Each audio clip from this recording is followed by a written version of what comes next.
Beauty pageants at triathlons ang buhay ko. Bonus na kapag naiuwi ko ang corona at medalya. I am Alexandra Faith Garcia, a beauty queen and triathlete.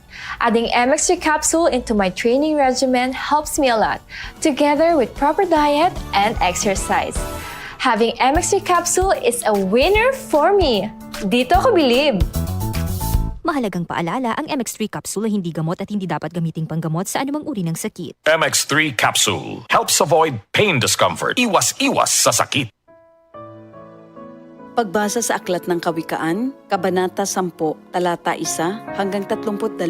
Ang mga kawikaan ni Solomon. Ang matalinong anak ay ligaya ng magulang, ngunit tinik sa dibdib ang anak na mangmang. Ang yamang buhat sa masama ay di papakinabangan, ngunit ang katuwiran ay maglalayo sa kamatayan. Ang matuwid ay binibigyan ni Yahweh ng kasiyahan, ngunit ang masamay kanyang ginugutom naman. Ang kamay na tamad ay tiyak na magdarahop, ngunit magbubunto ng yaman ang kamay na masinop. Ang nag-iimbak kong tagaraw ay nagpapakilala ng katalinuhan, ngunit ang natutulog kong anihan ay nag-iipon ng kahihiyan. Ang matuwid ay mag-aani ng pagpapalat kabutihan, ngunit ang bibig ng masama ay nagtatakip ng karahasan. Ang alaala ng matuwid mananatili kailanman, ngunit pangalan ng masamay tiyak na mapaparam. Magandang payo ay tinatanggap ng pusong may pangunawa, ngunit kapahamakan ang wakas ng mangmang na masalita. Ang namumuhay ng tapat ay pinaghaharian ng kapayapaan, ngunit ang may likong landas ay malalantad balang araw. Ang malilikot na mata ay lagi sa kaguluhan, at ang bibig na maluwang hahantong sa kapahamakan. Ang bibig ng matuwid ay bukal ng buhay, ngunit labi ng masama ay nagtatakip ng karahasan. Sa hari-saring kaguluhan ang bunga ng kapuotan, ngunit ang pag-ibig ay pumapawi sa lahat ng kasalanan. Sa labi ng may unawa matatagpuan ang karunungan, ngunit sa likod ng isang mangmang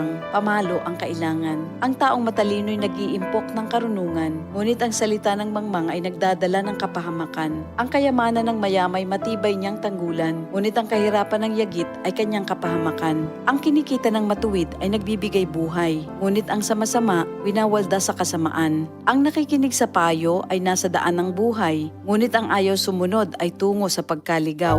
Ang nagtatanim ng puot ay puno ng kasinungalingan. Ang naninira sa kanyang kapwa ay isang taong mangmang. Ang taong masalita ay malapit sa pagkakasala, ngunit nagpipigil ng dila ay dunong ang pakilala. Ang dila ng matuwid ay tulad ng pilak na mahalaga, ngunit ang puso ng mangmang ay basura ang kagaya. Ang labi ng matuwid sa marami ay pakinabang, ngunit ang mangmang ay namamatay ng walang karunungan. Ang pagpapala ni Yahweh ay kayamanan na walang kasamang kabalisahan. Ang paggawa ng kasalanan ay kasiyahan ng masama, ngunit ang mabuting asal, kasiyahan ng may unawa. Ang kinatatakutan ng masama ay magaganap sa kanya, ngunit ang hangarin ng matuwid ay matatamo niya. Tinatangay ng hangin ang taong masama, ngunit ang matuwid ay gusaling di magiba. Kung paanong ang usok ay nakakaluha, ang suka ay nakakangilo, gayon ang tamad na alipin sa kanilang mga amo. Ang paggalang at pagsunod kay Yahweh ay nagpapahaba ng buhay, ngunit ang mga araw ng masama ay hindi magtatagal. Ang pag-asa ng matuwid ay may magandang kahinatnan, ngunit ang pag-asa ng masama ang dulot ay kabiguan.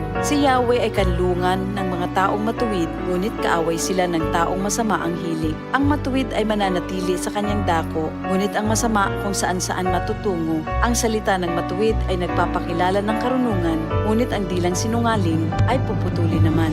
Ang salita ng matuwid ay palaging angkop, ngunit ang salita ng masama ay puro paninira. Ito ang salita ng Diyos.